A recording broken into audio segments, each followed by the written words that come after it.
கர்த்தருடைய பரிசுத்த நாமம் மகிமைப்படுவதாக. மறுபடியும் ஒரு நல்ல தினத்தில் உங்களை சந்திப்பதில் சந்தோஷம் அடைகிறேன். மீகா தீர்க்கதரிசன புஸ்தகம் 7வது அதிகாரம் 19வது வசனத்தை நான் உங்களுக்காக வாசிக்கிறேன். அவர் திரும்ப நம்மேல் இறங்குவார், நம்முடைய அக்கிரமங்களை அடக்கி நம்முடைய பாவங்களை எல்லாம் சமுத்திரத்தின் ஆழங்களிலே போட்டு விடுவார். பிரியமான தெய்வ பிள்ளையே, நம்முடைய தேவன் இரக்கமுள்ள தேவன். அவர் திரும்பவும் நம்மேல் இறங்குவார் என்று சொல்லப்பட்டிருக்கிறது. பாருங்கள், ஆண்டவராகிய இயேசு கிறிஸ்துவுடைய பிறப்பை குறித்தும் அவர் இந்த பூமியில வந்து இந்த உலகத்துல மனுஷனுடைய பாவங்களுக்காய் அவர் சிலுவை மரணத்தை ஏற்றுக்கொண்டு நம்முடைய பாவங்களுக்காய் அவர் சிலுவை என்ற ஒரு கொடூரமான மரணத்தை தெரிந்து கொள்வதை முன்கூட்டியே இந்த மீகா தீர்க்கதரிசி கொண்டு ஆண்டவர் தீர்க்க தரிசனமாய் சொல்லி இருக்கிறார். அவர் திரும்பவும் நம்மேல் இறங்குவார், நம்முடைய அக்கிரமங்களை அடக்கி நம்முடைய பாவங்களை எல்லாம் சமுத்திரத்தின் ஆழங்களிலே போட்டு விடுவார்.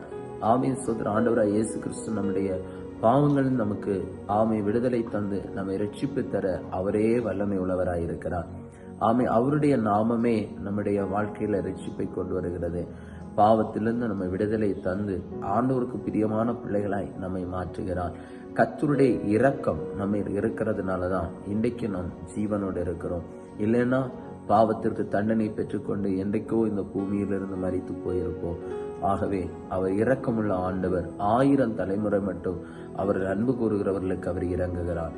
அந்த இரக்கமுள்ள ஆண்டவர் நம்மிடத்துல விரும்புகிறது ஒரே ஒரு காரியம், நாம் பாவம் செய்யாதபடி பரிசுத்தமாய் வாழ வேண்டும். ஏனென்றால் அவர் சிலுவை மரணத்தின் மூலமாய் நம்முடைய பாவங்களை எல்லாம் பரிகரித்திருக்கிறார். மறுபடியும் நாம் பாவம் செய்து கர்த்தரை வேதனைப்படுத்துகிறவர்களாய் இராதபடி பரிசுத்தமான வாழ்க்கை வாழ்வோம். கர்த்தர் தாமே நம்மை ஆசீர்வதிப்பாராக. கண்களை மூடுவோமா? எங்களை அளவுக்கு அதிகமா நேசிக்கிற பரலோக பிதாவே, நல்ல வேளைக்காக நன்றி செலுத்துகிறேன். இந்த நாளிலும் ஆண்டவரே, எங்க மேல இரக்கமுள்ள தேவன் நீர் என்பதை நாங்கள் விசுவாசித்து அறிந்திருக்கிறோம். ஏசப்பா, நம்முடைய இரக்கம் இல்லைன்னா நாங்க யாரும் இந்த பூமியில நிலை நின்றிருக்க முடியாது. ஏசப்பா, தொடர்ந்து உம்முடைய இரக்கம் தேவை. பாவத்தின் அனுபவத்தில் இருக்கிற ஒவ்வொருவரையும் விடுவித்து ரட்சித்து உம்முடைய பிள்ளைகளாக மாற்றும். பரிசுத்தமாய் ஒவ்வொருவரும் வாழ கிருபை தாரும். இந்த நாள் ஆசீர்வாதமாய் இருக்கட்டும். இயேசுவின் நாமத்தில் தருகிறோம் நல்ல பிதாவே. ஆமேன், ஆமேன். God bless you. கர்த்தர் உங்களை ஆசீர்வதிப்பார். ஆமேன்.